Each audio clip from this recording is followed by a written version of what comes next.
People who live together get used to each other. They have daily routines, and the usual patterns of life go on without much change. Ajayi and Ayo have been together for 12 years. They are not married. Ajayi had meant to marry Ayo, but somehow the right moment never came.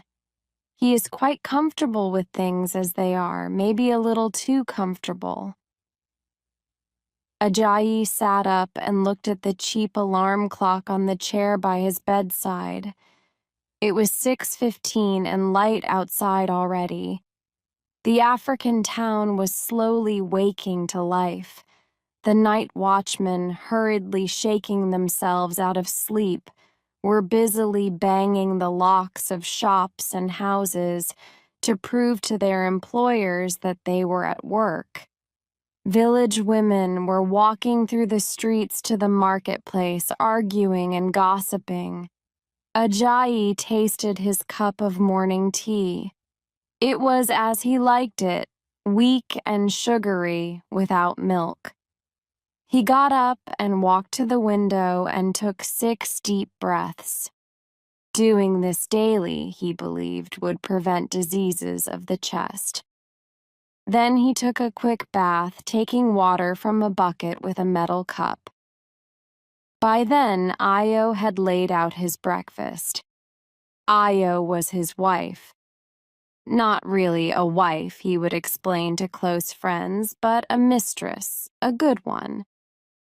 She had given him 3 children and was now pregnant with another. They had been together for 12 years. She was a patient, handsome woman, very dark with very white teeth and open, honest eyes. Her hair was always neat and tidy. When she first came to him, against her parents' wishes, he had truly meant to marry her as soon as she had had their first child, but he had never quite found time to do it. In the first year or so, she would tell him in detail about the marriages of her friends, looking at him with hopeful eyes, but he would attack her friends' wild spending and the huge cost of the ceremony, and soon she stopped. Ajayi and Ayo went to church regularly, and 2 or 3 times a year the priest would speak out violently against unmarried couples living together. Then their friends would feel sorry for them, and the men would say that the church should keep out of people's private lives. Ajayi would stay away from church for a few weeks, but would go back after a while because he liked the singing and he knew secretly that the priest was right. Ayo was a good mistress. Her father had hoped she would marry a high school teacher at least, but instead she had chosen a government clerk. But Ayo loved Ajayi and was happy in her own slow, private way. She cooked his meals and bore him children. In what free time she had, she did a little buying and selling, or visited friends, or gossiped with Omo, the woman next door. With his towel round his waist, Ajayi marched back to the bedroom, dried himself, and dressed quickly in his pink silk suit. He got down the new bottle of medicine which one of his friends had suggested to him. Ajayi believed that to keep healthy, a man must regularly take medicine. On the bottle were listed about 20 very different diseases and illnesses. All of these conditions would disappear if the patient took this medicine daily. Ajayi believed that he had, or was about to have, at least 6 of these diseases. It also said on the bottle that a teaspoonful of the medicine should be taken 3 times a day. But Ajayi only remembered to take it in the morning, so he took a big drink from the bottle. The medicine had a bitter taste, and Ajayi was pleased. That obviously meant that it was good, strong medicine. He went in to breakfast. When he had finished, he beat his eldest son, a 10-year-old boy, for wetting his sleeping mat in the night. Ayo came in after the boy had run screaming out of the door. "Ajayi, you beat Oju too much," she said. "He should stop wetting the sleeping mat. He is a big boy," he replied. "Anyway, no one is going to tell me how to bring up my son." "He is mine too," Ayo said. She did not often disagree with him unless she felt strongly about something. "He has not stopped wetting, although you beat him every time he does. In fact, he is doing it more and more now. Perhaps if you stopped beating him, he would get better." "Did I beat him to begin doing it?" Ajayi asked. "No." "Well, if I stop beating him, how will that stop him doing it?" Ajayi said, pleased with his own cleverness. "You may have your own opinion," Ayo said, "but our own countrywoman Bimbola, who has studied nursing in England and America, told us in a women's group meeting that it was wrong to punish children for such things." "All right, I'll see," he said, reaching for his sun hat. All that day at the office, he thought about this. So Ayo had been attending women's meetings. That was a surprise. Always looking so quiet, and then telling him about the modern ideas of overseas doctors. He smiled. Yes, Ayo was certainly a woman to be proud of. Perhaps it was wrong to beat the boy. He decided not to do so again. Towards closing time, the chief clerk sent for him. Wondering what trouble he was in, he hurried along to the office. There were 3 white men sitting on chairs by the chief clerk, who was an older African man dressed very correctly. Ajayi's heart started to beat loudly. "The police," he thought. "Oh God, what have I done?" "Mr. Ajayi, these gentlemen have asked for you," the chief clerk said. "Pleased to meet you, Mr. Ajayi," the tallest said with a smile. "We belong to the World Gospel Crusading Alliance from Minnesota in the USA. My name is Jonathan Olson." Ajayi shook hands and the other 2 men were introduced. "You expressed an interest in our work a year ago and we have not forgotten. We are on our way to India and we thought we would come and see you personally." The boat on which the men were traveling had stopped for a few hours near Ajayi's town. The chief clerk looked at Ajayi with new respect. Ajayi tried desperately to remember any contact with WGCA, as Olson now called it, while he made polite conversation with them. Then suddenly he remembered. Some time ago, a friend who worked at the United States Information Service had given him a magazine which contained an invitation to join the WGCA. He had written to the WGCA asking for information, but really hoping that they would send free Bibles which he could give away or sell. He hoped at least for large religious pictures which he could put up on his bedroom wall.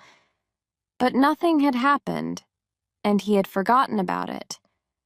Now here was WGCA in person, 3 persons.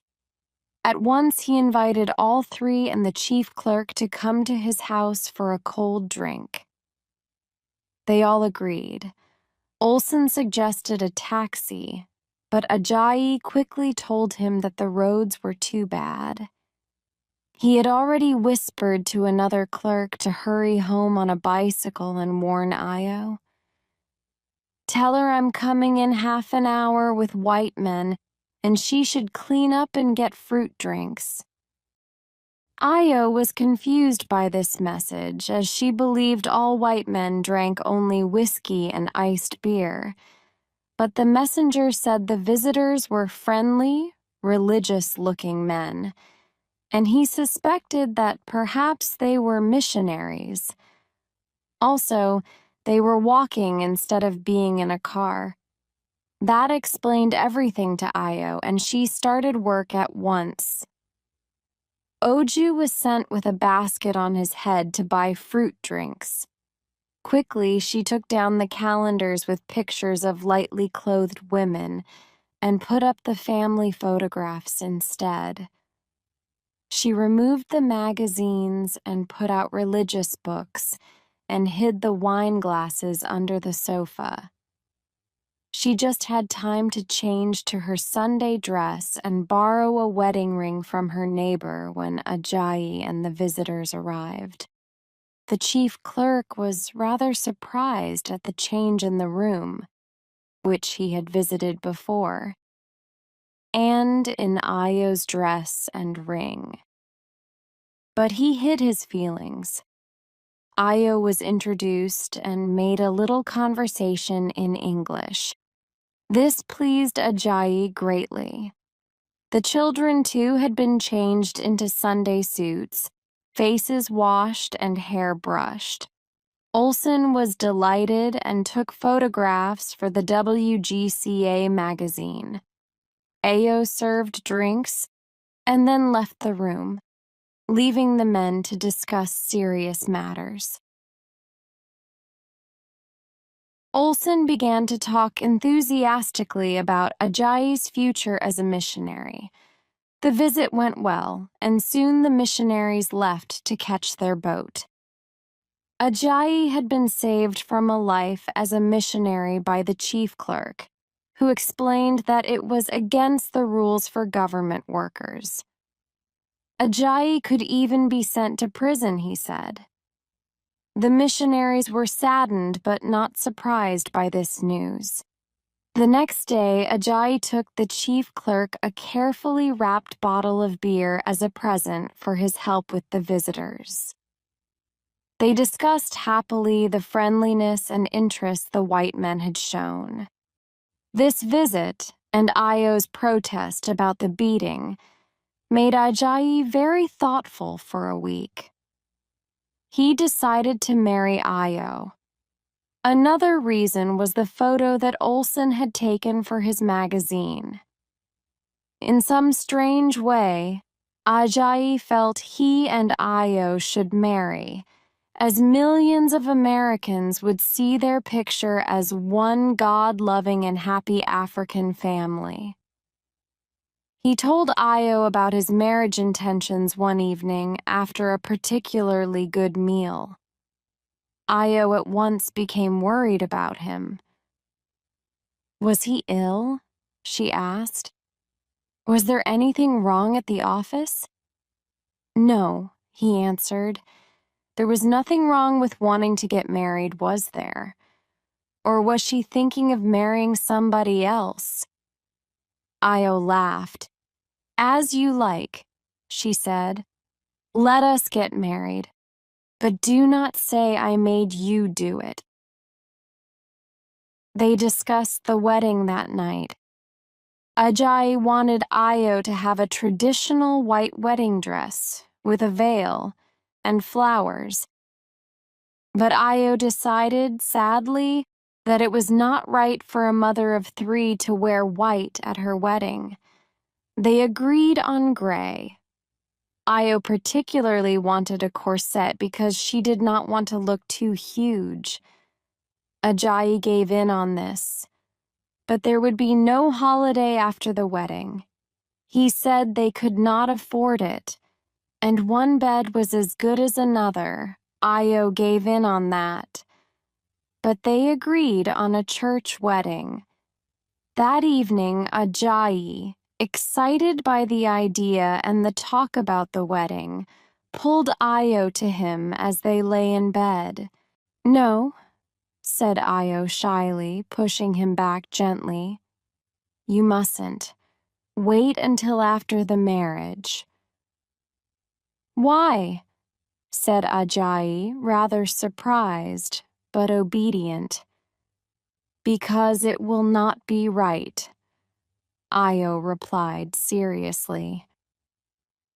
When Io's father heard of the coming marriage, he made Io move herself and everything she owned back to his house. The children were sent to Io's married sister. Most of Ajayi's family welcomed the idea, except his sister, who was worried that Io would become more important in the family than she was. She advised Ajayi to ask a soothsayer to look into the future. As Io heard about this from friends in the market, she saw the soothsayer first and fixed things. When Ajayi and his sister called at night to see him, the soothsayer looked into Ajayi's future and saw a happy marriage but avoided the sister's eye. She smiled bitterly and accepted defeat. The only other problem was Io's neighbor Omo, who had always lent Io her wedding ring when Io needed one in a hurry. She had suddenly turned cold, particularly when Io showed her the wedding presents Ajayi was going to give her. Omo's face was both jealous and angry as she touched the silky see-through material. "Do you mean you are going to wear these?" she asked. "Yes," Io replied simply. "But, my sister," she protested, "suppose you had an accident and all those doctors lifted your clothes in hospital. They will see everything through these." "I never have accidents," Io answered and added, "Ajayi says all the Hollywood cinema women wear these. These are awful. They hide nothing. You should be ashamed to wear them," the jealous girl said, pushing them angrily back over the wall to Io. "Why should I want to hide anything from my husband when we are married?" Io said, winning the argument and moving happily back to her own kitchen. The arrangements had to be made quickly since time and the tightness of the corset were both against them. Ajayi missed his normal life, particularly his morning cup of tea. He borrowed a lot of money to pay for the music, the food, and the dresses that Io and her sisters would wear on the wedding day. The day before the wedding, Ajayi's uncle and other relations took a Bible and a ring to Io's father. They took with them two small girls carrying on their heads large gourds, which contained things like pins, small coins, fruit, and nuts. These were traditional gifts to the bride from the bridegroom, so that in future arguments Io could not say, "This terrible man has given me neither a pin nor a coin since we got married." On arrival at Io's father's house, the small group passed it first, pretending to be uncertain, then returned to it. Ajayi's uncle then knocked several times. Voices from inside asked for his name, the name of his family, and his reason for coming. He told them. Half an hour of discussion and argument followed. Was Ajayi's family good enough? Ajayi himself was waiting at home, but his relations enjoyed the argument and pretended to be frightened. At last, Io's father opened the door. It should now be clear to Ajayi's relations that this was a family that was proud, difficult, and above the ordinary. "Why have you come here?" asked Io's father. Ajayi's uncle answered, "We have come to pick a red rose that in your beautiful garden grows, which never has been picked before, so lovelier than any other." "Will you be able to take good care of our lovely Rose?" asked another relation. Ajayi's family replied, "Such good care shall we take of your Rose, that many others will grow from it." They were finally allowed into the house. Drinks were served, the gifts were accepted, and others given. For 30 minutes, they talked about everything except the wedding. All through this, Io and her sisters and some other young women were kept hidden in a bedroom. Finally, Io's father asked what brought Ajayi's family to his house.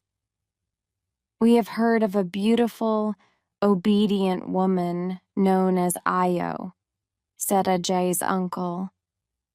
"We ask for her as a wife for Ajayi." Io's father opened the bedroom door and brought out Io's sister. "Is this the one?" he asked.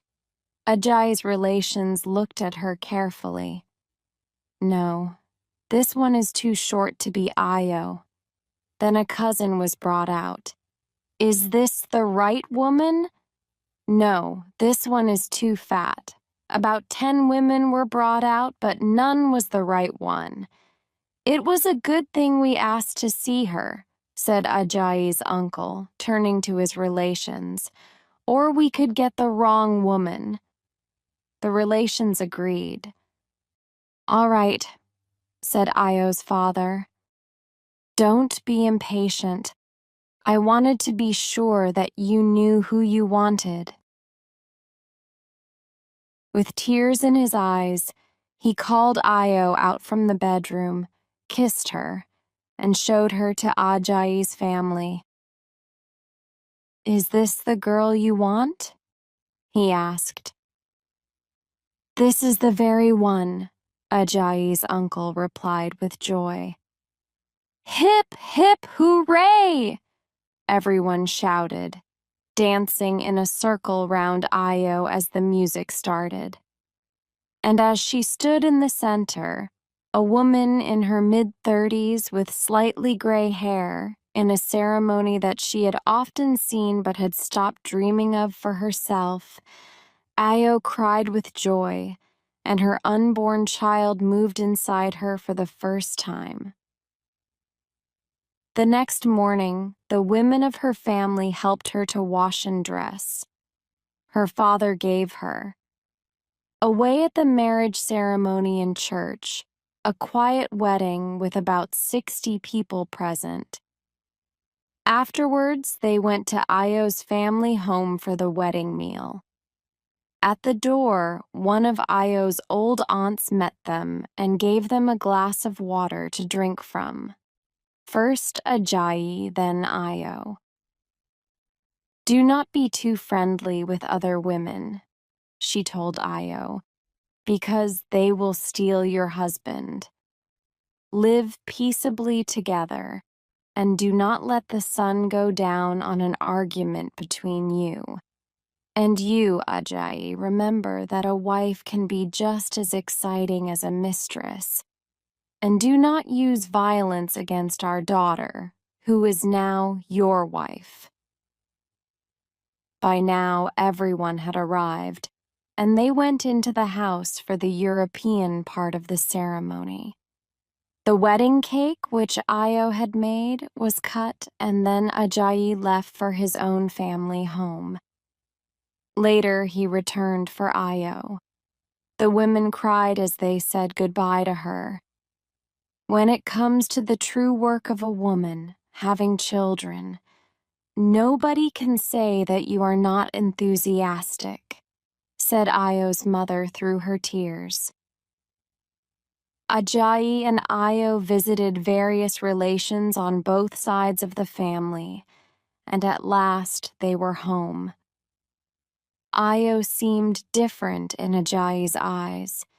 He had never really looked at her carefully before. Now he saw her proud head, her long neck, her handsome shoulders, and he held her to him lovingly. The next morning, as his alarm clock went off, He reached for his morning cup of tea. It was not there. He sat up quickly and looked. Nothing. He listened for Io's footsteps outside in the kitchen. Nothing. He turned to look beside him. Io was there. She must be ill, he thought. All that excitement yesterday. Io, he cried. Are you ill? She turned round slowly, still lying down, and looked at him. She moved her feet under the cotton bed cover, getting comfortable. There was a terrible calm about her. No, Ajayi, she replied. Are you? Is something wrong with your legs? No, he said.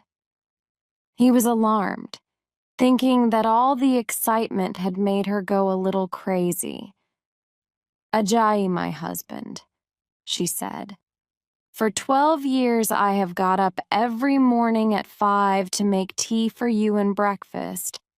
Now I am a truly married woman. You must behave towards me with a little more respect. You are now a husband and not a lover. Get up and make yourself a cup of tea. The end.